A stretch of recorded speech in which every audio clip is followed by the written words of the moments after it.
Welcome to C programming tutorial. Let's see, in our previous lecture we basically learned about the if statement. If you haven't watched that video, I would suggest that you watch that video before you continue to watch this video, or unless you already know about if statement, that's a different thing. It's this video and other tutorials, they are basically a part of a big collection of tutorials that cover pretty much all the aspects of C programming language. I would highly suggest that you click on the link in the description to look at the playlist of all those tutorials, and possibly the link may also be being displayed on the video screen here.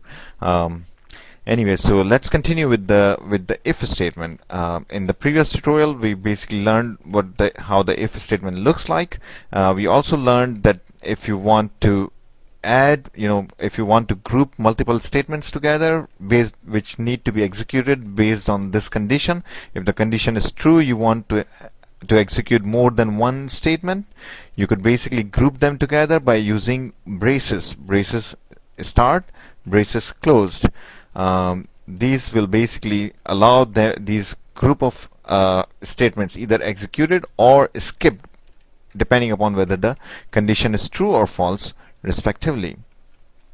You can also have only one statement in that braces, that's also okay, and single statement you don't even need braces.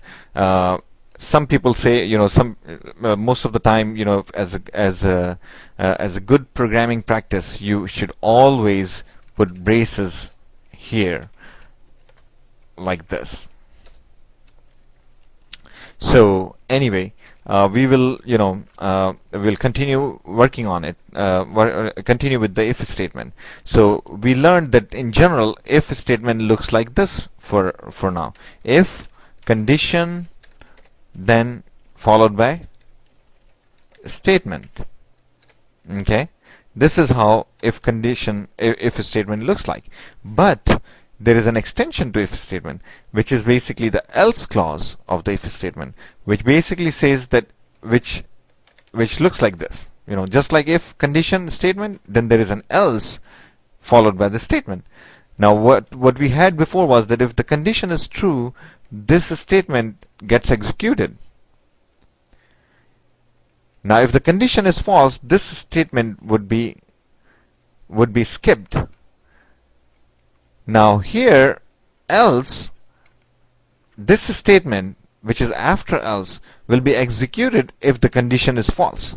In other words, when this statement is skipped. So if this condition is true, this statement gets executed and this statement gets skipped. If the condition is false, this statement gets skipped and this statement gets executed. So very simple, and this basically covers all the cases, kind of. If a lot of time you have if this condition is true, you have to do this. If the condition is false, you have to do something else.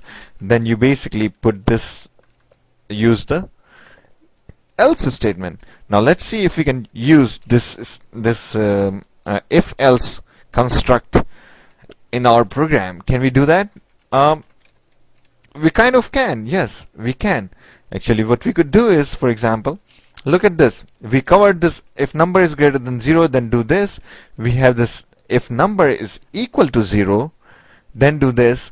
Now what is the last possibility? If the number is not greater than 0, if the number is equal to 0,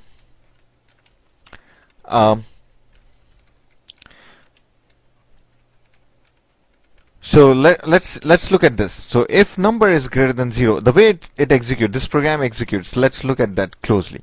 It actually executes this statement, checks to see if the number is greater than 0, then executes this statement if it is true. It executes this statement, then executes this statement only if it is true. So if it executes this statement, it will never execute any of these statements, but it will still evaluate these conditions. What if we want to avoid that? Because if the number is positive, it cannot be 0, it cannot be negative, so we don't even need to check those conditions. So what do? So we put an else here. Okay, why? Because everything that if it is not true, then we need to do if this condition, if number is greater than 0 is not true, in other words, if the number is not positive, we need to look for it whether if it is 0 or negative number. Okay, so all these statements should basically go into the else clause. We want these to be executed only if this is false. If it is true, we know number is positive. There is no point in checking for the number to be equal to 0. There is no point in checking for the number to be less than 0 because number is greater than 0. We already know. Now, can I leave it like this? No, because we have to, first thing is that we have to indent. Always indent. So we indent. Okay? Okay, it is indented now. So that says that if it is if there is else, you do this only if the condition is false. If it is true, then you just execute this statement and just move on. Okay? But this is not enough. As I said, else will have only one statement normally. Okay? If you want to have multiple statements, just like if, you have to put it in the brackets, in these braces. Statement 1, then statement 2, and so on, and all of them in brackets. Okay, this is how you do. So since there are multiple statements here, we need to put them in brackets like that. You see that? So we were saying is that execute these statements only if the number is positive. Otherwise, don't even execute them. Okay, so functionally it's not going to change the way the program is being executed. Okay, it will still execute the same way. Let's see. Let me try to run it. Okay, it's asking to enter a number. So it's right here. So it's asking to enter a number. So we enter a positive number. Okay, it says your number is positive. Why? Because this condition is true. We enter 12. 12 is greater than 0. Yes, it basically comes here. It executes this statement which says that print this message, and then it never even goes in here because the condition was true, so it doesn't execute any of these statements, not even check for the conditions at all, and then the program ends. So what's going to happen if I run this program again and we enter 0? Okay, it says your number is 0, but let's see how it says number is 0. Let's see. So it comes here, you enter the number 0, the value of number is 0, 0 is greater than 0 is false. So this statement is skipped. Remember, we did not put braces here, the brackets, we did not put them here because there is only one statement. So you don't have to do it if there is only one statement.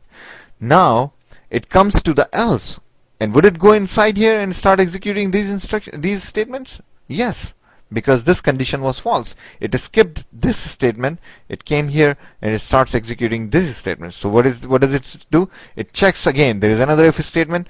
It checks if the value is 0. Yes, the value is 0. So it prints this number. Number is 0. So this condition is true. So it prints this value and this message. Then it checks if the number is less than 0. It basically it's going to be false. So it's going to skip this statement, and it comes here, and then the program ends. So we see that it displays your number is 0. Now look at this here. As you can see, this is basically pretty much the same kind of situation here. We should not even be executing this statement. We should not be checking for less than 0 if the number is 0. If the number is 0, it cannot be less than 0. So we should not even be checking for it. So how would you change that? It's very simple. We basically put an else here.